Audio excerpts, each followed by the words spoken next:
விட்டான். அதுக்கு முன்னாடி அறுத்து அவன் எல்லாம் தின்னு முடிச்சிருப்பான். அப்ப அன்றைய நாள் தான் நீ அறுக்க வேண்டும் என்பது ஒரு குறிப்பிட்ட நாளை கொண்டு சொல்லி அந்த நாள்ல தான் நீ பண்டிகை கொண்டாடு என்று சொல்வதை மூட பழக்கம் என்று சொன்னால், ஒரு தை 1ஆம் தேதி தான் நீ கொண்டாடணும், அன்னைக்கு தான் நீ அறுக்கணும், அதுதான் உனக்கு பண்டிகை அப்படின்னு சொல்வது இது எந்த அளவு பகுத்தறிவாதம்? அதோடு மட்டுமல்லாம இவ வருஷத்துக்கு 3 போகம். அப்போ பொங்கல் பண்டிகை என்பது வருஷத்துக்கு 3 தடவை கொண்டாட சொல்ல வேண்டியதானே? அதோடு மட்டுமல்லாமல் 3 தடவை இல்லாமல் என்னன்னைக்கெல்லாம் யார் யாரெல்லாம் இருக்கிறானோ அன்னன்னைக்கு அவன் கொண்டாட சொல்லணுமா இல்லையா? அப்படியும் சொல்லவில்லை. அதோடு மட்டுமல்லாமல் இன்னும் கூடுதலாக பொங்கலுக்கு மட்டும்தான் பொங்கல் மட்டும் ட்ரைனிங் கொடுக்குறீங்கல்ல, கன்னி பெண்கள் கல்யாணம் ஆனதுக்கு அப்புறம் ட்ரைனிங்னா அவங்க வீட்டுல பொங்கல் மட்டும்தான் சமைப்பாங்களா? இப்ப நீங்க தான் மாமிசம் உள்ள நாள்னா சொல்றீங்க. அப்போன்னா பிரியாணி சமைத்து கொடுப்பதற்காக பிரியாணி பண்டிகை என்று ஒன்று கொண்டாட வேண்டியதுதானே?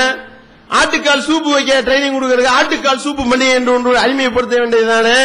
இப்போ ஒரு பெண் ஒரு கன்னியாக இருக்கின்றாள் என்றால் அவளுக்கு ஒரு தடவை ட்ரைனிங் எடுத்தா போதும் தானே? பொங்கல் வைப்பதற்கு வருஷம் உள்ள சரி ஒரு வருஷம் உள்ள ட்ரைனிங் வைக்கதா வச்சுக்கிறோம். ஒரு வருஷம் உள்ள ட்ரைனிங் எடுத்த ஒரு பெண்மணி அடுத்த வருஷமாவது ஒரு வருஷம் கன்னி பொங்கல், அடுத்த வருஷம் பிரியாணி கன்னி பொங்கல், அடுத்த வருஷம் ஆட்டுக்கால் சூப் கன்னி பொங்கல், அதுக்கு அடுத்த வருஷம் சிக்கன் சூப் கன்னி பொங்கல் என்று ஒவ்வொரு வருடமும் விதவிதமான பெயர்ல பொங்கலை கொண்டாட வேண்டியதுதானே என்று கேட்டால் அதுவும் இதுவும் பகுத்தறிவான வாதம், பகுத்தறிவு பூர்வமாக அந்த பொங்கல் என்பதும் ஒத்து வர மாட்டேனுது. அதே மாதிரி பழகாத ஆள்கள், பொங்கல் வைத்து பழகாத ஆள்கள் எவ்வளவு பேரை நல்லா சமைக்கிறாங்களா இல்லையா? பொங்கல் பண்டிகையை வச்சுதான் பழகிறாங்களா என்றால் அந்த வாதமும் பொய்யாகி போய்விட்டது. அதோடு மட்டுமல்லாமல் இப்ப இதெல்லாம் என்ன செய்யணும்னா, பகுத்தறிவுவாதிகள் என்று சொல்லக்கூடியவர்கள் பொங்கல் பண்டிகை என்பது இல்லை, பொங்கல் என்பதை நாங்கள் ஒப்புக்கொள்ளவில்லை, அது தமிழருக்கு என்ற ஒரு பண்டிகை இல்லை, ஆரியன் ஒருவன் இங்க விவசாயம் செய்தாலும் அவனும் ஒப்புக்கொள்ளலாம், அவனுக்கும் ஒரு பண்டிகையே இல்லையா? ஒரு மலையாளி விவசாயம் செய்யலாம், அப்ப இது என்ன தமிழனுக்கு மட்டும் உரியது, ஒரு மலையாளிக்கும் உரியதுன்னு சொல்ல வேண்டியதுதானே?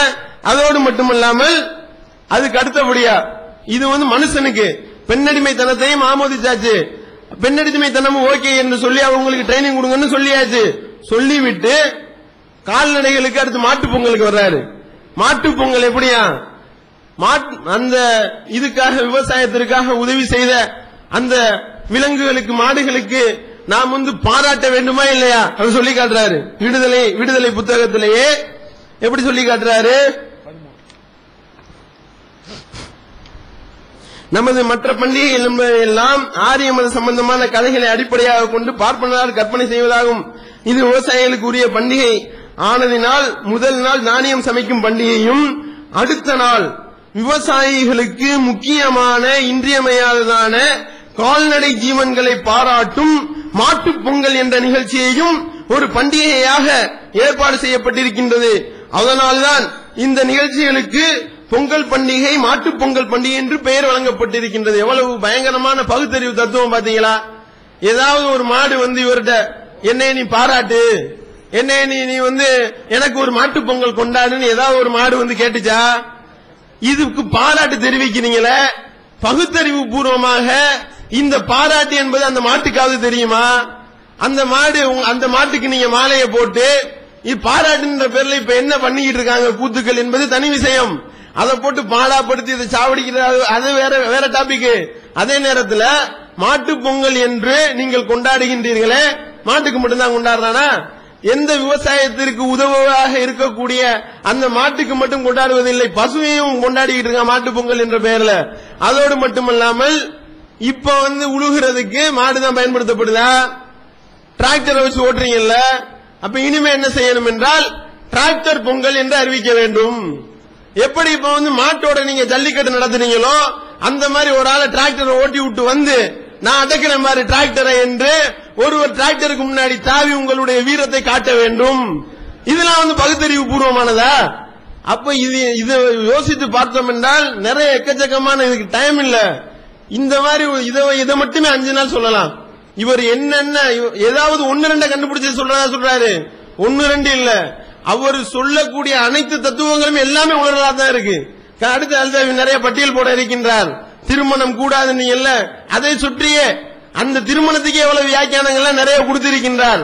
அப்ப இது பகுத்தறிவு பூர்வமானதா என்ற ஒரு இதையும் நீங்கள் விளக்க வேண்டும். அதே மாதிரி மாட்டு பொங்கலோடு ஆட்டு பொங்கல். ஆட்டுக்கும் பொங்கல்னா ஆடு என்ன விவசாயத்தில் அது விளையிறத திங்க வேணா செய்யும், அது என்ன விளையிறதுக்கு உதவுது என்று தெரியவில்லை.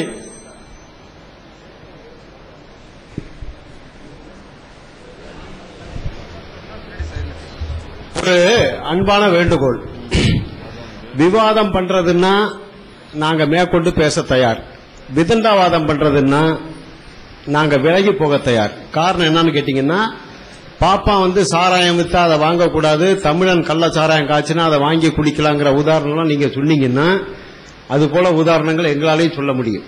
தயவு செய்து காலையில ஐயா சொன்னாரு, கிண்டலா பேசாதீங்க, நக்கலா பேசாதீங்கன்னு என் பக்கத்தில் உட்காந்து சொன்னாரு. அது உங்களுக்கும் சேர்த்து தான் சொல்லியிருப்பாரு நினைக்கிறேன். அந்த மாதிரி உதாரணங்கள்லாம் இங்க தேவையில்லை, நிறைய இருக்கு. சொல்றதுன்னா சொல்லலாம். ஏதோ ஒரு மேடையில உட்காந்துருக்கோம், நிறைய பேர் கேட்டுக்கிட்டு இருக்காங்க. நம்ம 2 பேரும் விவாதம் பண்ண வந்திருக்கோமே தவிர சண்டை போட வரல. முதல்ல அதை புரிஞ்சுக்கங்க. பெரியாரை நாங்க ஏத்துக்கிட்டதுனால எங்களை குற்றவாளியா பார்க்காதீங்க. நாங்க மதத்தில் இருக்கிற மூடத்தனத்தை சொல்ல வந்திருக்கோம். பெரியாரை நம்புறது மூடத்தனம் சொல்லாதீங்க. கொஞ்சம் முன்னாடி ஐயா சொன்னாங்க, ஏன் ஒரு வளர்ப்பு மகனை எடுத்துட்டு அவன்கிட்ட சொத்தை எழுதி வச்சாங்க. நான் சொன்னதை காதுல வாங்கினாங்களா இல்லையானே தெரியல. ஒரு ஆளை நம்பினாரு, அவர்கிட்ட மாநாடு போட்டு சாவி கொடுத்தாரு, அந்த பையன் சரியா செய்யல, திரும்ப சாவியை வாங்கினாரு. அதுக்கப்புறம் தான் அவருக்கு யாரையும் எடுத்தா ஒரு நம்பிக்கை இல்லாமல் தன்னிடம் சின்ன பிள்ளையிலேருந்து வளர்ந்த அந்த மணியுமே திருமணம் செய்ய வேண்டிய கட்டாயம் வந்தது. சட்டத்தை பத்தி என்கிட்ட பேசாதீங்கன்னு சொன்னா, இன்னைக்கு நான் கல்யாணம் பண்ணிக்கல, என் சொத்தை நான் யாருக்கும் எழுதி வைக்க முடியல. என்னுடைய நிலைமை, நான் இந்து தான் இன்னைக்கும் சட்டப்படி என் மேல சுமத்தப்பட்டிருக்கிற மதம். எந்த சட்டத்துல இருக்கு சொல்லுங்க? நான் எத்தனை வருஷமா போராடி இருக்கேன் என்னுடைய சொத்தை நான் ட்ரஸ்ட் ஆக்கணும்னு. அதுக்கு எத்தனை பேர் எனக்கு வாதாடி இருக்காங்க தெரியுங்களா? நிறைய பேர் என்ன சொல்றாங்க, பெரியார் ட்ரஸ்ட் மாதிரி உங்க ட்ரஸ்ட் வீணா போயிடும், செய்யாதீங்கன்னு தான் சொல்லிட்டு இருக்காங்க. அப்ப இதுதான் உண்மை. சும்மா நீங்க முறியடிச்சு பேசணும், நாங்க சொல்றதெல்லாம் மறுக்கணும்னு சொன்னா ஆதாரத்தோட உண்மைன்னு தெரிஞ்சா தயவு செய்து மறுக்க. இந்த ஐயா இப்ப கடைசியா பேசுறவர் சொன்னார், பெரியார் சொன்னது அந்த காலத்துக்கு வேணா ஏற்றிருக்கலான்னு. அந்த காலத்துக்கு தான் பெரியார் சொன்னார். நான் கொஞ்சம் முடின்னு தான் சொன்னேன். பெரியாருடைய கருத்து இடம் பொருள் ஏவல், அந்தந்த காலத்துக்கு அந்தந்த இடத்துக்கு. திரும்ப திரும்ப சொன்னதையே சொல்லிட்டு இருக்க வேணாம். ஆப்பிரிக்காவில் போய் பாப்பானை காப்பாத்தினாரு, இங்க பாப்பானை உதச்சாருன்னு அரைச்சமாவே அரைக்கிறதுக்கு நாங்க வரல. அவருடைய கொள்கை எல்லாம் அப்பப்ப அந்த மக்கள் எப்படி பாதிக்கப்பட்டாங்களோ அவங்களை மேல எடுக்கணுங்கிறதுக்காக தான். கிராப்பு வெட்டிட்டு வந்த பொம்பளைக்கு 1000 ரூபாய் கொடுத்தாரு. இன்னைக்கு ஒரு பொம்பளை கிராப்பு வெட்டிட்டு போனா பெரியார் 1000 ரூபாய் கொடுப்பாரு. அன்னைக்கு சாதாரணமா கிராப்பு வெட்டிட்டு போறாங்க. அன்னைக்கு பெண்ணை அடிமையா வச்சிருந்தான், கொண்டா போடணும், பின்னல் விட்டு தொங்கணும்னா கிராப்பு வெட்டிட்டு வந்து 1000 ரூபாய் தரேன்னாரு. கவுன் போட்டு வந்து 1000 ரூபாய் தரேனாரு, கொடுத்தாரு. இந்த பெரியாரிஸ்டுகள்லாம் அவங்க பொண்டாட்டிக்கு கிராப்பு வெட்டி கவுனை போட்டு ஐயாட்ட போய் 2000 ரூபாய் வாங்கி ஓட்டு வீடு வாங்கினவங்க இன்னும் எங்க ஊர்ல இருக்காங்க. 2000 ரூபாய்க்கு ஓட்டு வீடு வாங்கினவங்க இன்னைக்கு அந்த வீடு 6 லட்சம் 7 லட்சம். அதனால அவருடைய உழைப்பை கொச்சப்படுத்தாதீங்க. உங்களுக்கு விவரம் தெரிஞ்சா பேசுங்க, இல்லைன்னா இன்னொரு நாள் வச்சுக்குவோம். நான் திரும்ப திரும்ப சொல்றேன், நல்ல ஒரு பொது அரங்களை போடுங்க, எல்லா மக்களையும் கூப்பிடுங்க. உங்களுடைய ரம்ஜானா இதா இருக்கலாம், அந்த ரம்ஜான் பண்டிகையா இருக்கலாம், குரானா இருக்கலாம், நபிகளா இருக்கலாம், ஒவ்வொரு வரிக்கும் பதில் சொல்ல நாங்க தயார். பொது அரங்கா போடுங்க. இங்க உங்களுடைய ஆதிக்கம் அதிகமா இருக்கு, அதனால உங்களுக்கு கைத்தட்டல் அதிகமா இருக்கும், வரவேற்பு அதிகமா இருக்கலாம். இதே ஒரு 90 நாத்திகர்கள் உட்காந்து நீங்க 10 பேர் தான் என்ன பண்ணுவீங்க? சிந்தனை பண்ணி பாருங்க தயவு செய்து. உங்ககிட்ட நாங்க விவாதம் பண்ண வந்திருக்கோமே தவிர சண்டை போடவோ விதண்டாவாதம் பண்ணவோ வரவில்லை. உங்களுக்கு தெரிஞ்ச ஐயாவை பத்தி தெரிஞ்சா பேசுங்க. இப்ப நீங்க படிச்சதெல்லாம் உண்மைதான், அதை நான் மறுக்கவே இல்லை. பொங்கல் எதுக்காக கொண்டாடுறான்? உழுதுண்டு வாழ்வாரே வாழ்வார், மற்றெல்லாம் தொழுதுண்டு பின் செல்பவர். இன்னைக்கு மைக்கிட்ட உட்காந்து நான் பேசுறேன், நீங்க கேட்கறீங்கன்னா பின்னாடி யார் இருக்கா? உழவன் தான் இருக்கான். இன்னைக்கு பெரிய பெரிய ராக்கெட்டை கண்டுபிடிக்கிறான், ஏரோப்ளேன் கண்டுபிடிக்கிறான், உழவன்லாம் எங்க இருந்து கண்டுபிடிக்க முடியும்? அதுக்குதான் ஐயா சொன்னார், உழுதுண்டு வாழ்வாரே வாழ்வார் திருவள்ளுவர், மற்றெல்லாம் தொழுதுண்டு பின் செல்பவர். அவனை கும்பிட்டுட்டு தான் போகணும். நீங்க ஒண்ணு இப்ப ராக்கெட் ஓடலன்னா ஒண்ணு நாடு வீணா போயிடாது, ஊரு வீணா போயிடாது. ஒரு நாள் உழவு தொழில் இல்ல அப்படின்னு சொன்னா என்ன ஆகும் நிலைமை? அதனால அந்த உழவு தொழிலுக்கு ஒரு மரியாதை. அது அந்த மாடை வச்சு அவன் உழுகிறான். நமக்கு எதா இருந்தாலும் கடவுள். இன்னும் சொல்ல போனா இந்து மதத்துல எல்லாமே கடவுள். அவன் மாட்டை கடவுள் தான் கும்பிடுறான், வாழுக்கடியில கையை விட்டு தொட்டு கும்பிடுறான், நல்லா தான் தெரியுது. நாங்க கூட கேட்போம், அந்த மகாலட்சுமிக்கு அந்த உடம்புல வேற எங்கேயுமே இல்லையா, வாழுக்கடியில தான் இருக்குதான்னு கூட கேட்போம். அது வேற சமாச்சாரம். அவன் அந்த இனத்துல பிறந்துட்டானே. நீங்க எப்படி ஒண்ணுக்கு உதவாத ஒண்ணு ஏத்துக்கிட்டீங்களோ அதே மாதிரி அவன் ஒண்ணுக்கு உதவ ஒண்ணு ஏத்துக்கிட்டு இருக்கானே. எப்படி அந்த உழவனை நீங்க தப்புன்னு சொல்ல முடியும்? நாங்க என்ன உழவன் பெரிய புத்திசாலின்னு சொல்றோமா? அவனும் பாத்தீங்கன்னா இப்ப டிராக்டருக்கு பூஜை போடுறான், மாட்டுக்கு போட்டுருந்தா இப்ப டிராக்டருக்கு மாலை கட்டி அதுகிட்டையும் போய் சூடம் காமிச்சிட்டு தான் இருக்கான். ஆனால் அவனுக்கு உழவு தொழிலுக்கு செய்யற கருவிக்கு ஒரு மரியாதை செய்யறான். அதே இப்ப நவராத்திரி அன்னைக்கு ஆயுத பூஜை.